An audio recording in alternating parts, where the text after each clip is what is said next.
नमस्कार दोस्तों, स्वागत है आपका हमारे चैनल इनमू के फैक्ट पर। आज की पहली घटना कर्नाटक राज्य के बेंगलुरु से है। 12 मई 2019 की सुबह बेंगलुरु नेशनल हाईवे 66 पर स्थित पुलिस स्टेशन में एक फोन कॉल आता है। ये फोन एक फल बेचने वाले व्यक्ति का था।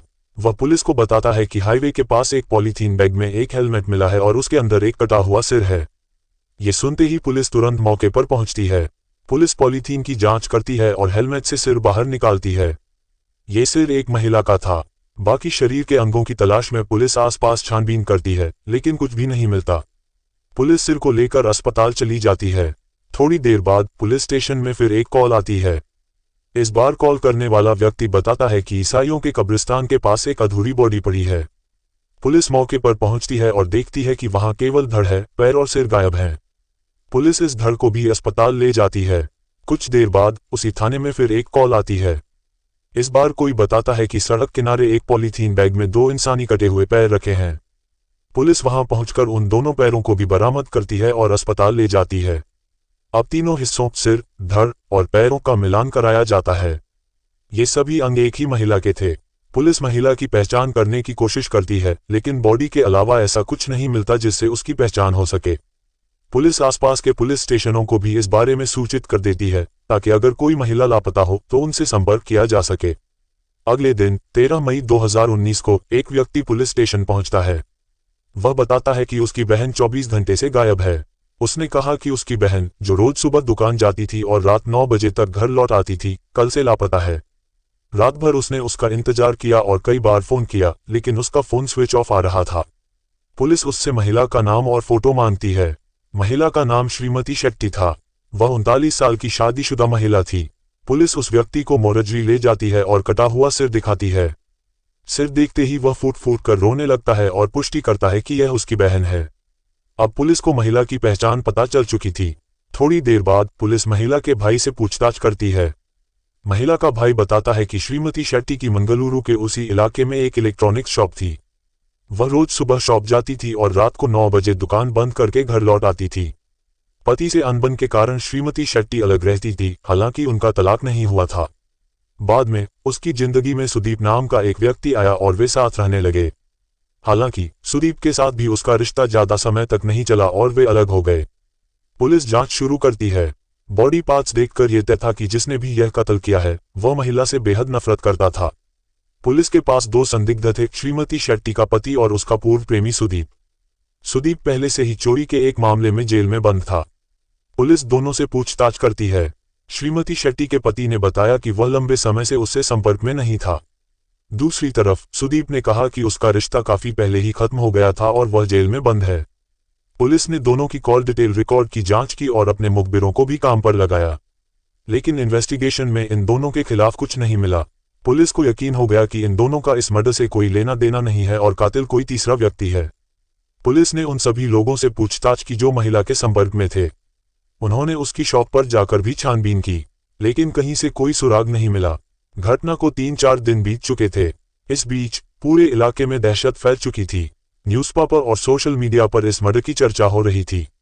पुलिस के सीनियर अधिकारियों ने केस को जल्द से जल्द सुलझाने का दबाव डाला। पुलिस ने फिर से श्रीमती शेट्टी की पर्सनल लाइफ की जांच शुरू की।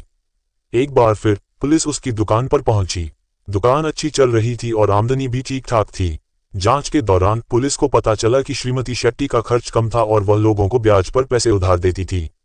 इसके लिए उसने एक डायरी भी मेंटेन कर रखी थी, जिसमें लेन देन का सारा हिसाब था। पुलिस अब उस डायरी को चेक करती है और उसमें लिखे नाम वाले कई लोगों से पूछताछ करती है, पर काफी पूछताछ के बाद एक बार फिर पुलिस को कोई क्लू नहीं मिलता। पुलिस के लिए यह केस एक पहेली बन चुका था। पुलिस अब को छोड़कर 12 मई 2019 पर फोकस करती है, यानी जिस दिन उस महिला की हत्या हुई थी। उस दिन श्रीमती शेट्टी कब घर से निकली, पूरे दिन क्या किया, कहाँ गई, किससे मिली, ये सब जानने की कोशिश होती है। क्योंकि उस दिन श्रीमती शेट्टी 9 बजे घर से दुकान के लिए निकली तो थी, पर वह दुकान पर नहीं पहुंची और करीब 11 बजे उनकी लाश मिली। यानी उन 2 घंटों में ही किसी ने उनकी हत्या करके उनके टुकड़े अलग अलग जगह फेंक दिए। अब पुलिस 9 बजे से लेकर 12 बजे तक के श्रीमती शेट्टी के घर से लेकर शॉप तक के जितने सीसीटीवी फुटेज हैं उन सबको चेक करती है। हालांकि पुलिस पहले भी तकरीबन 800 सीसीटीवी फुटेज चेक कर चुकी थी, लेकिन तब उसमें ऐसा कुछ नहीं मिला था जिससे कोई सुराग मिले। इस बार पुलिस बड़ी बारीकी से एक एक फुटेज को कई बार चेक करती है। इसी दौरान रास्ते में पड़ने वाली एक हार्डवेयर की दुकान के सामने लगे सीसीटीवी कैमरे में श्रीमती शेट्टी नजर आती हैं। इस फुटेज में उन्होंने अपनी स्कूटी थोड़ी धीमी की और बाइक पर बैठे एक शख्स से कुछ बातें की। करीब 2 सेकंड की इस बातचीत के बाद दोनों वहां से चले गए। सिर्फ 2 सेकंड की इस फुटेज को देखने से ऐसा लगता था जैसे दोनों में हाय हिलो हुई हो और शक करने जैसा कुछ भी नहीं था। लेकिन जब पुलिस को इसके सिवा और कुछ नहीं मिलता तो उसकी इन्वेस्टिगेशन इस 2 सेकंड की फुटेज पर आकर रुक जाती है। पुलिस इस व्यक्ति के बारे में पता लगाती है कि शायद उसके जरिए कोई क्लू मिल जाए। सिर पर हेलमेट होने की वजह से उसका चेहरा तो नजर नहीं आ रहा था, लेकिन उसकी बाइक का नंबर उस फुटेज में दिखाई दे रहा था। अब गाड़ी के नंबर से उसके मालिक का पता लगाया जाता है। पता चलता है कि वह बाइक किसी जोनास सैमसन नाम के व्यक्ति की है, जो उसी इलाके में रहता था और वहीं समंदर किनारे कबाब की दुकान लगाता था। अब पुलिस तुरंत उसके घर पहुंचती है। जैसे ही सैमसन दरवाजे पर पुलिस को देखता है, वह फौरन दरवाजा बंद कर लेता है और अपने आप को मारने की कोशिश करता है। इस केस में पुलिस के लिए यह एक बड़ा मौका था और वह इसे किसी भी हाल में गंवाना नहीं चाहती थी। तुरंत कुछ पुलिस वाले दीवार पर चढ़ते हैं, छत की टाइल्स तोड़कर नीचे कूद जाते हैं। सैमसन को हिरासत में ले लिया जाता है। लंबी और कड़ी पूछताछ के बाद सैमसन ने श्रीमती शेट्टी के कत्ल का गुनाह कबूल कर लिया। सैमसन, जो कि कबाब की दुकान चलाता था, ने श्रीमती शेट्टी से कुछ पैसे उधार ले रखे थे, जिसमें से आधे उसने लौटा दिए थे, लेकिन कुछ पैसे अभी बाकी थे। पैसे लौटाने के लिए सैमसन ने कुछ समय की मोहलत मांगी थी, लेकिन श्रीमती शेट्टी, जो लोगों को पैसे के लिए काफी बेइज्जत करती थी और उल्टा सीधा सुनाती थी, सैमसन के साथ भी ऐसा कर चुकी थी। सैमसन के बार बार मोहलत मांगने के बाद भी श्रीमती शेट्टी उसे बार बार फोन कर रही थी, लेकिन सैमसन ने उनका फोन नहीं उठाया। फिर उन्होंने एक मैसेज किया कि अगर उसने पैसे नहीं दिए तो वह उसके घर आएंगी। सैमसन ने भी मैसेज किया कि पैसे लौटा दूंगा और घर आने की जरूरत नहीं है, पर मैसेज करने के बावजूद वह नहीं मानी। वारदात वाले दिन भी वह सैमसन के घर ही जा रही थी। सैमसन भी बाइक पर घर से निकला था। वह रास्ते में उनसे मिले और पैसे के बारे में बात की। सैमसन ने कहा, तुम घर चलो, मैं आता हूं। यही वह 2 सेकंड की फुटेज थी जिसमें दोनों कैप्चर हुए थे।